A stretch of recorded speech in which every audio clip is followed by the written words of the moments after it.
যদি শরীর চর্চা খেলা, তবে হার জিত রয়েছে, সেটাও হারাম। মনে রাখতে হবে, খুব কঠিন কথা। যদি এই যে ফুটবল খেলছে না, ফুটবল, তাতে যদি হার জিত থেকে থাকে, সেটাও হারাম। আর আপনি বা কেন ওখানে বসে আছেন অনর্থক?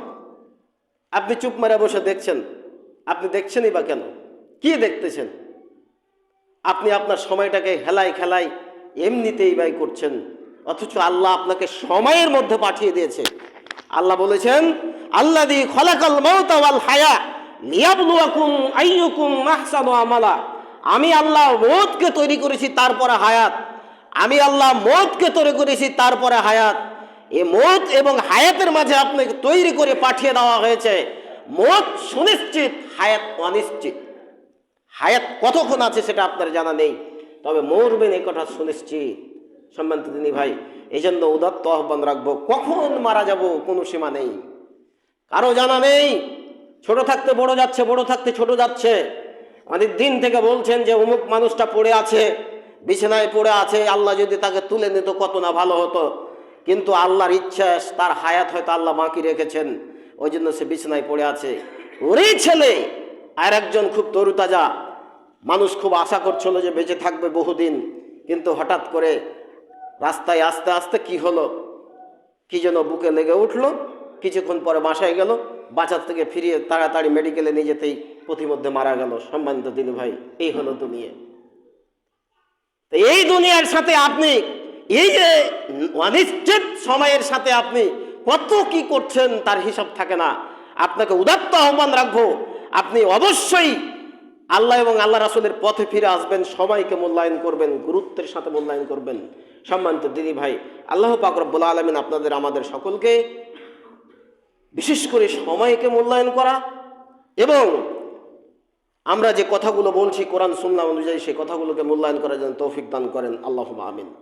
সম্মানিত দিনী ভাই, আপনাদের উদাত্ত আহ্বান রাখবো, আপনারা জুমার দিন আগে আসবেন। আপনাদের আগে না আসার দরুন আমাদের বিষয়, আমরা যে বিষয়ে হয়তো আলোচনা করব, আপনাদের জন্য যেই কথাটুকু আমরা বলবো মনে করেছি, সেই কথাটুকু আপনাদের সামনে পেশ করতে পারি না। অনেক সময় আমাদের বলা হয় না, থেকে যায়। বলাতেও একটা আত্মতৃপ্তি আছে, খাবারে যেমন আত্মতৃপ্তি আছে, পূর্ণাঙ্গ খেতে পেলে আত্মতৃপ্তি আছে, বলাতেও একটা আত্মতৃপ্তি আছে। সম্মানিত দিনী ভাই, সেই কথা যদি আপনার সামনে আমি পূর্ণাঙ্গ বলতে না পারি, মূল্যায়ন করাতেও একটা আত্মতৃপ্তি আছে, প্রত্যেকটা জিনিসের আত্মতৃপ্তি আছে। কিন্তু বলাতেও যদি সেটা আমি আপনার কাছ থেকে আমি সেটা যদি না পাই, তাহলে আমি বা কি করে আপনার সামনে কথা বলি, কি বা ভালো লাগে।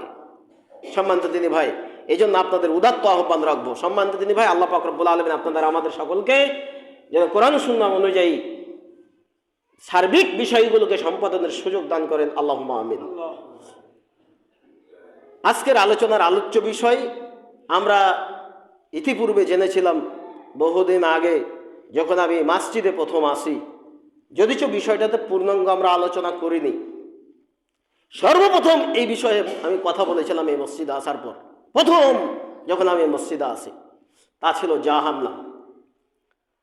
আজকে আমরা ওই জাহান্নামের বিষয়েই কথা বলবো। যেহেতু আল্লাহর নবী সাল্লাল্লাহু আলাইহি ওয়াসাল্লাম প্রত্যেকটা প্রেক্ষাপটে, জায়গায় জায়গায়, প্রেক্ষাপটে জান্নাত আর জাহান্নাম, জান্নাত আর জাহান্নামের আলোচনা করেছেন। খালি জান্নাত আর জাহান্নাম। আমাদের এই দুনিয়াতে আসার এবং আসা থেকে নিয়ে ইবাদতের মূল মাকসাদ জান্নাত জাহান্নাম। আমাদের ওখানে চলে যাব, সেখানে স্থান হবে জান্নাত জাহান্নাম। আমাদের ওই বাড়ির গন্তব্যস্থল যে জান্নাত জাহান্নাম রয়েছে, ওই স্থানকে নিয়েই আমাদের আলোচনা। সম্মানিত দিদি ভাই, আমাদেরকে ঠিক করতে হবে আমরা জান্নাতে যাব নাকি জাহান্নামে যাব। ওই যে সাহাবী একটু আগে জিজ্ঞাসা করলেন যে আমি আপনার সাথেই থাকতে চাই, তখন আল্লাহ রাসূল সাল্লাল্লাহু আলাইহি ওয়াসাল্লাম বললেন, তাহলে বেশি বেশি সাজদা করে আমাকে সহযোগিতা করো। এজন্য অবশ্যই ইবাদতকে অবশ্যই মূল্যায়ন করতে হবে। আল্লাহ তৈরি করেছেন কি কারণে, সেটা আল্লাহ বলছেন। আল্লাহ বলেছেন, ওমা খালাকতুল জিন্না ওয়াল ইনসা ইল্লা লিয়াবুদুন। আমি আল্লাহ পৃথিবীতে মানুষ এবং জিনকে তৈরি করেছি শুধুমাত্র আমার ইবাদতের জন্য, অন্য কোনো কাজের জন্য নয়। আপনি যেগুলো করছেন, আল্লাহকে আপনি আল্লাহর দেওয়া সময় থেকে আল্লাহকে যদি মূল্যায়ন না করেন, আল্লাহকে যদি আপনি সময় না দেন, তাহলে বিচারের মাঠে আপনি জবাবদাহিতার মুখোমুখি হবেন। সেই দিন জবাবদাহিতার মুখোমুখি হয়ে সে উত্তর না দেওয়া পর্যন্ত আপনি নড়চড় করতে পারবেন না। 5টি প্রশ্নের জিজ্ঞাসা হবে। সম্মানিত দিদি ভাই, আমরা ওইদিকে আলোচনায় যাচ্ছি না, আমরা শুধু জাহান্নামের আজকে পরিচয় আপনাদের সম্মুখে পেশ করব। আল্লাহ, তুমি আমাদেরকে জাহান্নামের পরিচয় শ্রবণ করে জাহান্নাম প্রসঙ্গে ভীতি অর্জন করা তুমি তৌফিক দান করো, আল্লাহুম্মা আমিন। আল্লাহ পাক রব্বুল আলামিন পবিত্র কোরআনুল কারিমে বলছেন, ইন্না জাহান্নামা কানাত মিরসাদা, নিশ্চয় জাহান্নাম মানুষের জন্য উট পেতে বসে রয়েছে, লিত্তাগিনা মাআবা, নিশ্চয় ওদের জন্যই বসে রয়েছে যারা হচ্ছে মাআব, যারা হচ্ছে সীমা লঙ্ঘনকারী, যারা অস্বীকার করে, যারা সীমা লঙ্ঘন করে, যারা পাপাচারের সাথে জড়িয়ে থাকে। আল্লাহ পাক রব্বুল আলামিন পরিচয় দিতে গিয়ে, জাহান্নামের পরিচয় দিতে গিয়ে এখানে বলছেন, নিশ্চয় জাহান্নাম মানুষের জন্য উট পেতে বসে রয়েছে।